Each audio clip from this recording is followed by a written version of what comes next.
ये कहानी है 4 ऐसी लड़कियों की जो अपनी पढ़ाई के लिए अपने घर से दूर एक हॉस्टल में रुकी, लेकिन उनके साथ कुछ ऐसा हुआ जो वो जिंदगी भर ना भूल सकी। घर वालों से मिलने के बाद वो सब हॉस्टल की तरफ रवाना हुई।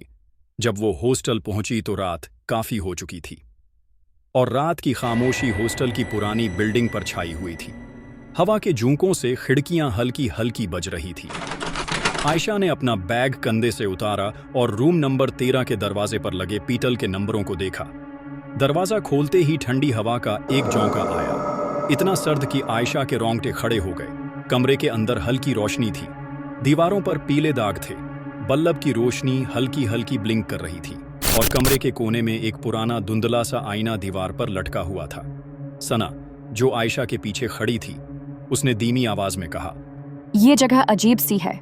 महानूर ने हंसते हुए कहा, अरे ठंडी हवा तो अच्छी है ना, कमरा भी ठंडा रहेगा। और अपना बैग पलंग पर फेंक कर कमरे के दरमियान में खड़ी हो गई और कहने लगी, लड़कियों, ड्रामा बंद करो, ये हमारा नया घर है। लेकिन उसकी हंसी में एक हल्की सी उदासी थी, जैसे वो खुद को तसल्ली दे रही हो।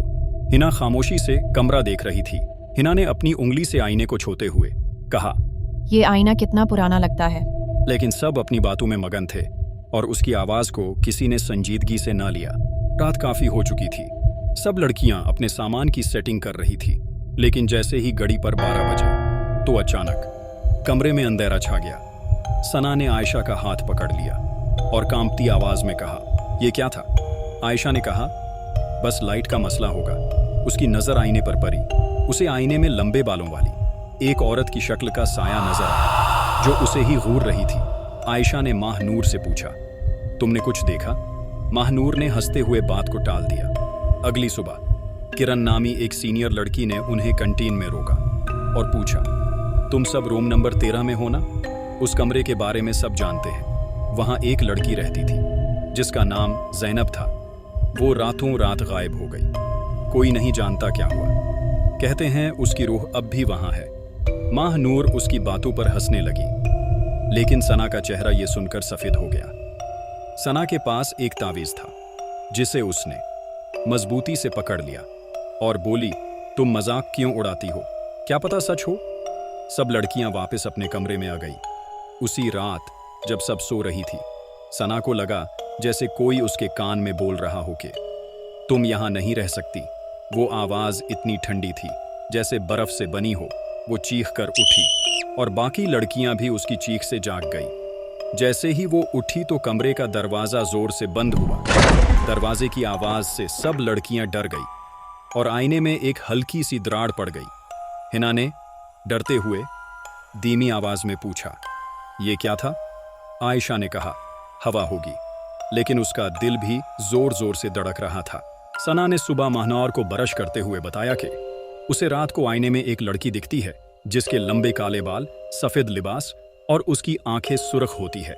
महानूर उस पर हंसने लगी, लेकिन जब उसका ब्रश खुद ब खुद जमीन पर गिरा और पलंग के नीचे गायब हो गया, उसकी हंसी गायब हो गई। हिना ने कहा कि वो इस राज को सुलझाएगी। उसने कमरे की छानबीन शुरू की और एक टेबल के नीचे एक पुरानी डायरी मिली। डायरी पर लिखा था, ज़ैनब की डायरी। उसने सब लड़कियों को जमा किया और डायरी पढ़ना शुरू की। ज़ैनब ने उस डायरी में लिखा था कि वो रात को अजीब आवाजें सुनती थी, कभी सरगोशियां, कभी कदमों की आहट और कभी कभार एक ठंडा हाथ जो उसे चुहूता था। एक पेज पर उसने लिखा कि ये कमरा मुझे खा रहा है, मुझे लगता है ये जिंदा है। आखिरी पेज पर एक जुमला था, दीवारें झूठ बोलती हैं। महानूर ने कहा, ये क्या बकवास है? सना रो पड़ी और कहने लगी, ये कोई कहानी नहीं है, वो यहाँ है, वो हमें देख रही है। उस रात जब वो सब सो रही थी, सना के बाजू पर गहरे निशान उभर आए, जैसे किसी ने नाखून गाड़े हों। सना ने वो निशान आयशा को दिखाए तो आयशा ने उसे तसल्ली दी, रात को सूते वक्त कहीं लग गया होगा, फिक्र ना करो, सही हो जाएगा। लेकिन वो खुद डर गई थी। हिना ने कहा, हमें पता लगाना होगा कि ज़ैनब के साथ क्या हुआ, वरना हम सब खतरे में हैं।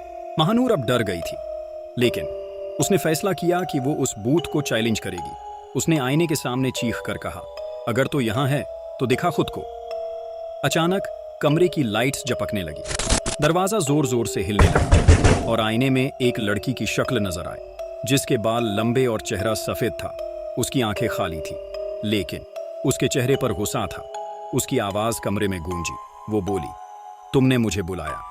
महानौर पीछे हटने लगी तो उसका पांव फिसल गया। वो गिर गई। उसे लगा जैसे कोई उसके गले को दबा रहा हो। आयशा ने उसे उठाया।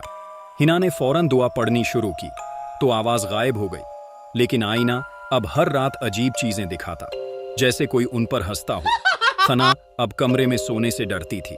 वो एक मजार पर गई और वहां ये सब कुछ बताया तो उन्होंने पानी पर दम करके उसे दिया। अगले दिन वो किरण के कमरे में चली गई, जो उनकी सीनियर थी। उसने बताया कि हॉस्टल के नीचे एक पत्थर दफन है, जिसके बारे में कहा जाता है कि वो मनहूस है, और ज़ैनब उसी पत्थर के राज तक पहुंची थी और उसके बाद वो गायब हो गई। अगले दिन हिना ने हॉस्टल के पुराने रिकॉर्ड्स चेक करने का फैसला किया। आयशा उसके साथ गई और दोनों रात को छुपकर लाइब्रेरी में दाखिल हुए। वहां उन्हें एक पुरानी तस्वीर मिली, जिसमें ज़ैनब खड़ी थी। तस्वीर के पीछे अजीब से निशान थे और एक रिकॉर्ड से पता चला कि ज़ैनब की मौत कोई हादिसा नहीं थी, वो एक चिल्ले का हिस्सा बनी थी, जो हॉस्टल के नीचे दफन पत्थर को बांधने के लिए किया गया था। लेकिन चिल्ला नाकाम हो गया और ज़ैनब की रूह उस कमरे में बंद हो गई। रिकॉर्ड रूम से जब वो कमरे में वापस आए तो महानूर और सना उनका इंतजार कर रही थी। आयशा ने कहा, हमें कुछ करना होगा, वरना ये हमें नहीं छोड़ेगी। अगले दिन दोबारा वो उस कमरे की तरफ गई तो वार्डन ने उन्हें रोक लिया और गुस्से से बोली, तुम इस कमरे से दूर रहो। लेकिन जब आयशा ने ज़ैनब का नाम लिया तो वार्डन का चेहरा सफेद पड़ गया। वार्डन गुस्से से बोली, तुम नहीं जानती तुम क्या कर रही हो। उसी वक्त कमरे का दरवाजा खुद ब खुद बंद हो गया और ज़ैनब की आवाज आई, वो झूठ बोलती है, सब झूठ बोलते हैं। कमरे में लगा आईना अचानक टूट गया और उन टूटे हुए टुकड़ों में ज़ैनब की शक्ल नजर आई। इस बार उसकी आंखें खून से भरी थीं। वो सब वहां से भागी और अपने कमरे में वापस आ गई। अगले दिन लड़कियों ने फैसला किया कि वो ज़ैनब की रूह को आज़ाद करवाएगी। हिना ने डायरी के आखिरी पेज पर एक नक्शा देखा, जो हॉस्टल के तहखाने का था। वो सब रात को छुपकर तहखाने गई। वहां उन्हें जमीन में दहनसा हुआ एक पत्थर मिला, जिस पर वही निशान थे जो तस्वीर पर थे। पत्थर से एक अजीब सी रोशनी निकल रही थी। जैसे ही सना ने पत्थर को छुआ तो उसे ज़ैनब की चीखें सुनाई दी। ज़ैनब चीख रही थी, मुझे बचाओ, मुझे बचाओ। ज़ैनब की रूह ने महानौर पर हमला किया और उसकी आंखें सफ़ेद हो गईं। महानौर की आवाज़ अब ज़ैनब की तरह थी। महानौर बोली, तुम सब मर जाओगी। आयशा ने उसे पकड़ा और हिना ने दुआएं पढ़नी शुरू की। सना आगे बढ़ी और पत्थर पर पानी डाला, जो वो उस मज़ार से लाई थी।